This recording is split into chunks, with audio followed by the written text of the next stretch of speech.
All right, get ready to dive into something really fascinating today. We're taking a deep dive into Pchum Ben. Pchum Ben. Yeah, Pchum Ben. It's a Cambodian festival. Oh, cool. Yeah, it honors ancestors and lasts a full 15 days. Wow, 15 days. That's a pretty long festival. It is. But we're actually going to focus on just this one day. Oh, Yeah, the culminating day. It falls on the 15th day of the 10th month in the Khmer calendar. Okay. And picture this. Massive gathering, people making offerings, tons of rice balls everywhere, all to appease the spirits of their ancestors. That's pretty intense. It is. And what makes it even more interesting is this blend of Buddhist traditions and older animistic beliefs. Oh, really? Yeah. Gives us a really unique window into Cambodian culture. So it's not just about remembering those who passed away? No, not at all. It's way deeper than that. It's really rooted in Cambodian Buddhist cosmology and their beliefs about the afterlife. I see. Pchum Ben is really based on this belief that on this specific day, the gates of hell actually open. Whoa, the gates of hell open. Yeah, and it allows spirits a brief chance to receive offerings from their living descendants. So it's like a temporary reprieve for them. Exactly. Interesting. So are we talking like all kinds of spirits being released? Well, not quite. Yeah. It's not a free-for-all, you know? Okay. There's a hierarchy there. 4 types of spirits, to be exact. Okay. Yeah. And some are burdened by heavier sins than others. Like they're these ghosts that actually consume blood and pus. Blood and pus. That's pretty disturbing. Yeah, it's a pretty graphic representation. Yeah. You know, representing those consumed by negativity. Makes sense. Then you have the burning ghosts. Burning ghosts. Yeah, they're constantly engulfed in flames, representing their rage. Oh, wow. And then there are, of course, the hungry ghosts, driven by, well, insatiable cravings. Right. Always wanting more. Yeah. And lastly, there's the Pakraktiektopak-TV. Kakrak-tektopak-TV. Yeah. Okay. And they're the ones who have kind of progressed further in their spiritual journey. So they're not suffering as much. Exactly. They're actually able to receive nourishment directly from monks. Oh, wow. So there's a real hierarchy. Like some spirits are closer to liberation than others. Definitely. It's like they're on different levels. Makes you wonder, how do people ensure their offerings actually reach their ancestors? You know, help them move up in the ranks? That's a great question. And that's where the 14 days leading up to Pchum Ben come in.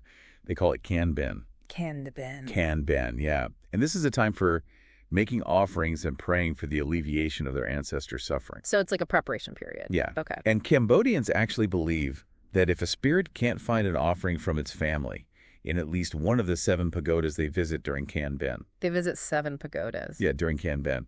And if they can't find an offering from their family at one of these pagodas, they might actually curse their living relatives. Oh, wow. So there's a real incentive to make sure your ancestors are taken care of. Exactly. But it's not all about curses, though. Yeah. If they do find the offerings, Then what happens? well, it brings blessings to the living. It's all interconnected, you see. Wow, that's pretty fascinating. So it's not just about helping the dead. It's also about helping the living. Exactly. So where do Buddhist monks fit into all of this? They're pretty central to Buddhist practices, right? Oh, absolutely. They play a crucial role. During Pchum Ben, monks chant these things called suttas. Suttas. Yeah, they're Buddhist scriptures. Okay. And they chant them in Pali, which is an ancient Indian language. They do this all night long. All night. Yeah. And it creates this sacred atmosphere, and it helps channel the merit of the offerings to those who need it. Merit. Yeah, you can think of merit as a kind of spiritual currency. Okay. You earn it through good deeds, and then you can kind of transfer it to others. Interesting. So the monks are kind of like spiritual conduit. You could say that, yeah. Okay. But I'm still a little confused about the direct offerings, like the rice balls. Right. If monks are so central, how do those fit in? It seems like there are 2 different things happening. That's a really good point. And it gets to the heart of this blend of beliefs that we're talking about.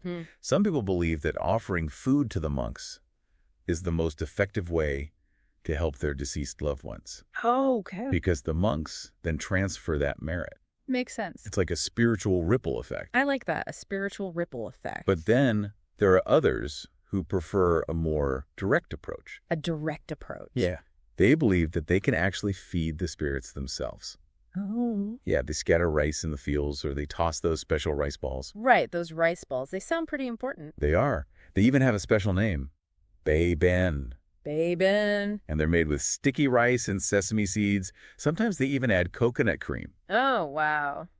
That sounds delicious. I know. Yeah. But it must be more than just the ingredients. Oh, absolutely. What makes them so special? It's all about the intention behind them, the symbolism of nourishing the ancestors. It's a physical manifestation of love and respect. It's like you're feeding their souls. Exactly. But I am curious, why are these Pchum Ben specifically offered at dawn? Oh, that's a great question. And the answer lies in another interesting belief. They say ghosts, because of their sins and their tiny mouths. Tiny mouths. Yeah, tiny mouths. They can only actually consume nourishment before the sun rises. Wow, that's a detail you don't forget. Tiny mouths. So it's not just a matter of preference. There's a real belief behind it. Right. These unique beliefs and practices really make Pchum Ben stand out. And even though we're focusing on this specific day, it's important to remember that it's part of a much larger cultural tapestry. So it's not just a spiritual event. No, not at all. It's social, too. Pchum Ben is a time when many Cambodians return to their hometowns. Oh, really? Yeah, they reunite with their families and they strengthen those community bonds. It sounds like a time for reconnecting and remembering. Exactly. It's about remembering those who came before, acknowledging that life and death are interconnected, and reinforcing the importance of family and tradition. Wow, so Pchum Ben really does offer a glimpse into the heart of Cambodian culture. It's this beautiful blend of spiritual beliefs, social practices, and ancestral veneration. Mm-hmm. But I'm curious, how did this blend of Buddhism and animism actually come about? Well, that's a story for another time. There are some fascinating legends and scriptures that can shed light on the origins of Pchum Ben and how these beliefs evolved. Sounds like we have some more digging to do. Yeah. Okay, so let's dive into those legends you mentioned. Yeah. Really curious, how do they help us understand the origins of Pchum Ben? Okay, well, there's one scripture that's super interesting. It basically tells the story of a monk. Okay. And he had all these extraordinary spiritual abilities. Like what? Well, he was able to journey into hell itself. Whoa! A monk in hell. That's not your typical vacation. Right. It was more of a divine mission, like Yeah. a divine intervention. And as he was navigating this fiery realm, this giant lotus flower appeared. A giant lotus. Yeah, and it shielded him from the intense heat. So there he was, this monk, unharmed amidst the flames, protected by this giant lotus. Wow, that's a pretty striking image. Right. It sounds almost mythical. It does, yeah. And here's where it gets really interesting. The suffering souls in hell. Okay. They were struck by his presence, right.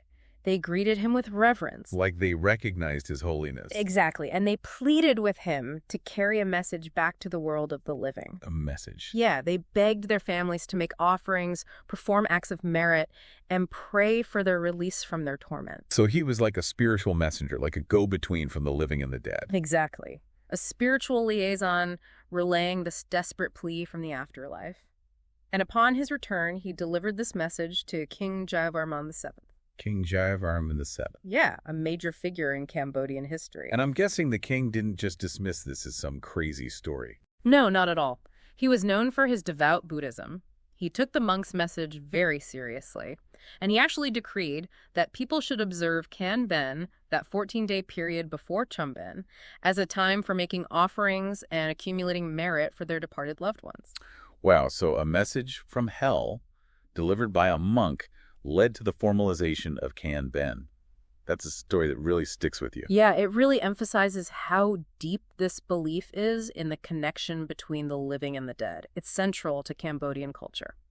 And you mentioned there was another legend that Yeah. adds another layer to the origins of Pchum Ben. Exactly, and this one really focuses on the importance of honoring your ancestors. Okay, I'm all ears, Yeah. especially if it involves more dramatic events from the afterlife. Well, this one centers around King Bath Pempeksa and his family. Okay. And legend has it they broke a sacred custom. Oh. They ate before the monks during a religious ceremony. Oh, that sounds like a major social faux pas. Oh, yeah, big time. And of course, there were karmic repercussions. That's what happened. Upon their deaths, their souls were transformed into hungry ghosts. Hungry ghosts. Yeah, and they were condemned to wander and suffer. They couldn't even partake in the offerings meant for them. So they were surrounded by food but couldn't eat it. Exactly. Trapped in this cycle of insatiable hunger. It really shows you how important it is to respect spiritual hierarchies and follow the rituals. A tough lesson to learn. Right. But their story doesn't end there. Over time, 3 enlightened beings appeared on Earth, essentially 3 Buddhas. 3 Buddhas. Okay, so I'm sensing a glimmer of hope for these poor souls. Yeah, well, the hungry ghosts appealed to each Buddha, Okay. pleading for relief from their torment. Makes sense. But each Buddha, bound by cosmic laws, told them they had to wait for the next Buddha to appear. So it was like a cosmic waiting game. Yeah, more like a karmic process unfolding over time. But finally, the 4th Buddha, known as Priya Samphot, or Samanakadom, Okay. he offered them a solution. What was it? He told them to wait for their descendant, King Bath Pempeksa. Their descent. Yeah, and to be present during his offerings. And once the ceremonies were complete, they'd finally be able to eat. Wow, so their release was totally dependent on the actions of their living descendant. Exactly. And King Bath Pempeksa, he did make offerings, but he didn't dedicate them specifically to his ancestors, those hungry ghosts. Oh no, did he realize his mistake? Yeah, he did. The ghosts, sensing the oversight, they cried out in anguish.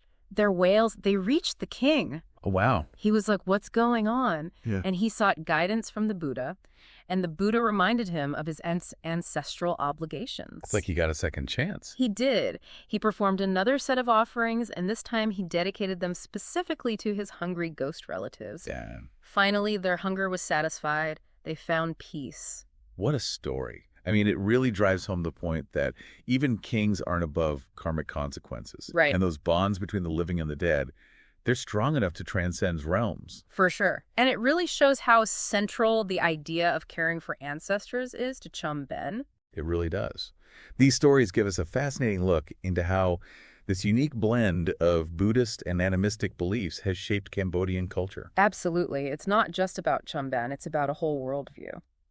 And speaking of those unique beliefs, you mentioned earlier that 4 different types of spirits are released during Pchum Ben. Yeah. We touched on them briefly before, but I'd love to hear more about their individual characteristics and significance. Sure. Like, what sets them apart, and what do their specific, afflictions tell us about the consequences of our actions in life? Yeah. So those first 3 types, the blood-drinking ghosts, the burning ones, and the hungry ghosts, they're believed to be trapped in these lower realms because of their past actions, their unfulfilled desires. Makes sense. Like the blood and pus-consuming ghosts.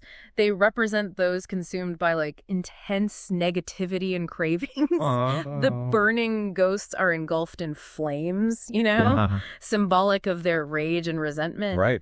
And the hungry ghosts, well, we talked about them, always driven by that insatiable hunger. Yeah, never satisfied. Exactly.